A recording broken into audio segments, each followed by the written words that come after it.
In a remote research facility, a scientist named Dr. Elias Vance made a discovery that would cost him his sanity. He wasn't studying viruses or chemicals.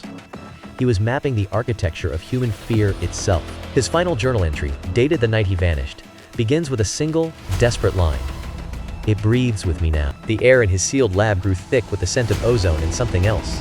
A sweet, coppery smell that clung to the back of your throat. Security footage from that night shows Vance alone, his movements jerky and unnatural, as if fighting an invisible current. Then, he turns to the camera. His face is a mask of pure, uncomprehending terror. He mouths 2 words before the feed cuts to static. When the team found his lab the next morning, the walls were covered in a strange, sticky residue that smelled of damp earth and decay. And in the center of the room, perfectly preserved in that awful substance, was a single, perfect, human fingerprint.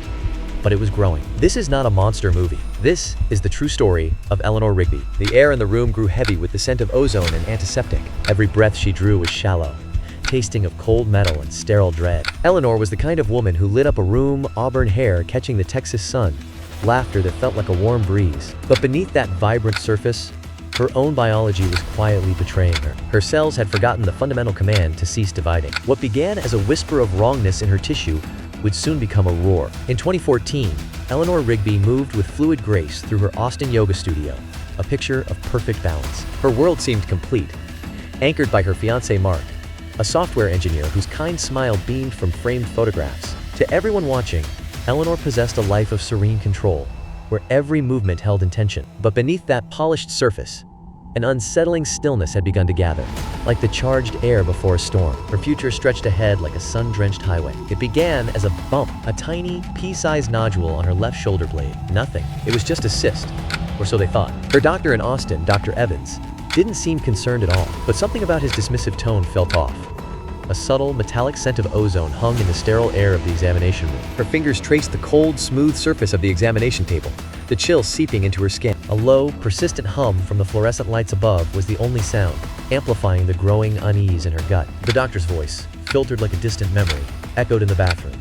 "Just a lipoma, Eleanor. Benign fatty tissue. We can remove it if it bothers you," he continued, the words hanging in the air like a promise that felt too simple. Mark's fingers traced the spot lightly, the skin cool and smooth, but something about it felt wrong. A faint, metallic scent lingered in the room, as if the air itself had turned to iron, and neither of them could look away. They laughed, a brief release of tension. They scheduled the minor surgery for a Tuesday, in and out. But when Doctor entered the operating theater, the scent of ozone and antiseptic thickened the air. A sticky dread settled in the room as the monitors began their steady, whispering beat. Evans made his incision, but the tissue didn't look right. It wasn't encapsulated in the expected smooth membrane. Instead, it was fibrous and angry. A metallic scent of ozone and iron filled the sterile air as Evans realized this was something medicine had never documented. He harvested the fibrous strands like roots, sealing them in a sterile container for pathology. As he labeled the specimen, the scene shifted. The light in the room bled away its warmth, replaced by a stark, surgical chill. The air itself seemed to thin, carrying a faint, metallic scent. Eleanor sat rigid in Dr. Evans's office, Mark's hand gripping hers. The doctor's face was ashen, his knuckles white where he clutched a manila folder. The air grew heavy with the sterile scent of antiseptic and the faint, coppery hint of dread. Dr. Evans's voice was a low, hollow thing when he finally spoke. The doctor's words hung in the sterile air, non-cancerous. For a fleeting moment, it felt like a reprieve, but then he continued, his tone dropping. "It's aggressive, it doesn't spread, but it invades locally, relentlessly." The comparison was visceral, like a weed. The word twisted that brief relief into something else entirely. A cold, creeping understanding took hold. This thing was growing inside, claiming territory, and there was no containing it. But the diagnosis held a cruelty beyond cancer's fight. This was something else entirely. A presence that thickened the air with the scent of ozone and damp earth. It wasn't an illness to battle. It was a creeping dread that settled in the marrow. And in that sterile room, a whisper of scratching began from within the walls. Back in Austin, the first surgery carved a margin of tissue, a clinical beginning to a personal nightmare. Then, the frantic escalation.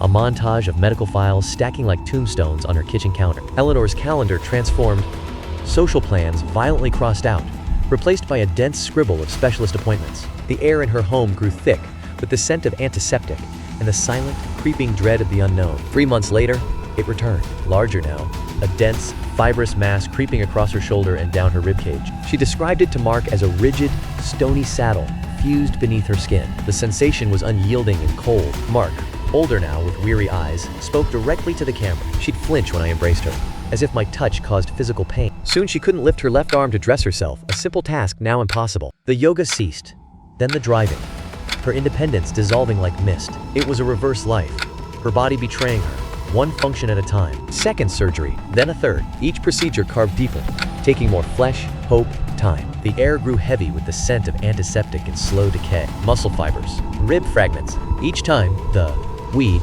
regenerated faster, hungrier. It was a biological insurrection. The air thickened with the scent of ozone and rot. A primal dread took hold as the growth accelerated. Her own fibroblasts, the cells designed to mend flesh, descended into a state of perpetual, chaotic frenzy. They twisted and writhed, weaving dense, fibrous cables of collagen that tightened like strangling vines. The medical arsenal was exhausted.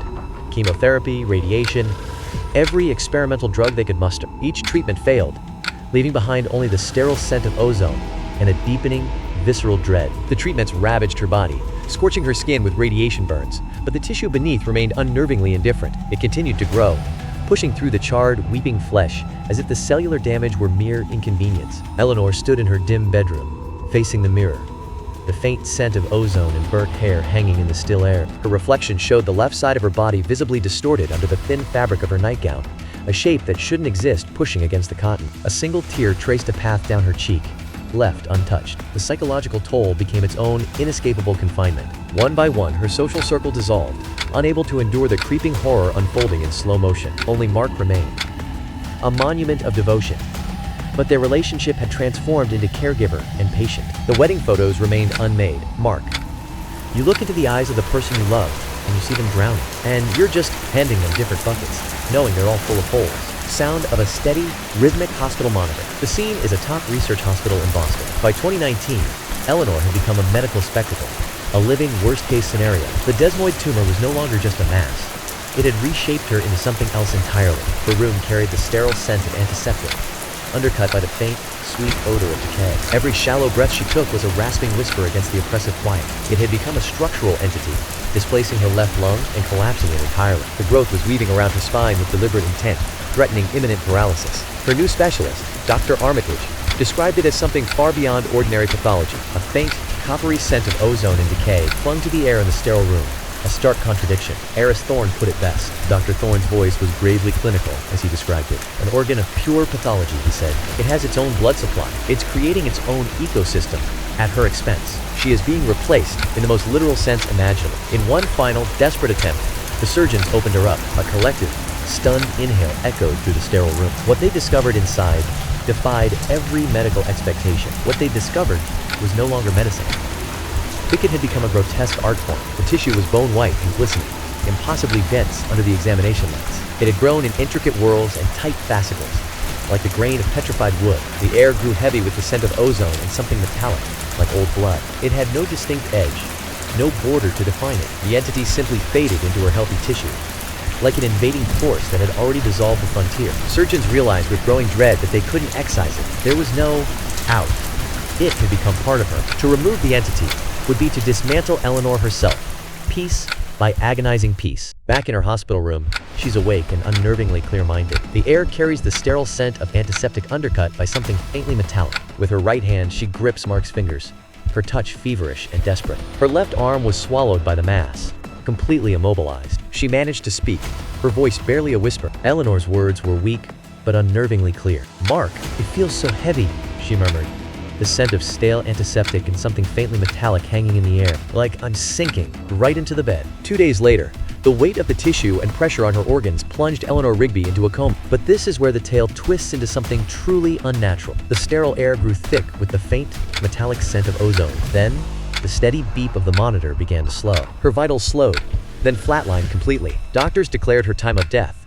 But during the post-mortem examination, pathologists uncovered something unsettling. Under the microscope, a lab slide revealed an anomaly that defied medical explanation. The discovery carried a scent of ozone and decay, chilling everyone in the room. Even after 72 hours in the culture medium, Eleanor's desmoid tissue continued its relentless growth, a ghostly echo of life persisting in sterile glass. Her cells, having forgotten the fundamental command to die, remained unaware their host had perished, operating on some aberrant biological imperative. The nutrient broth carried the faint, metallic scent of iron, and the sterile, ozone-like tang of the lab masking any organic decay. In that dish, a piece of Eleanor refused the quiet of the grave, a chaotic biological echo whispering that some rules of nature had been broken. The image holds, then slowly distorts, as if being consumed by a slow, digital static. Eleanor Rigby was killed by something that was, legally and biologically, a part of her. Not a cancer, not an infection, but a part of her own blueprint stuck in an on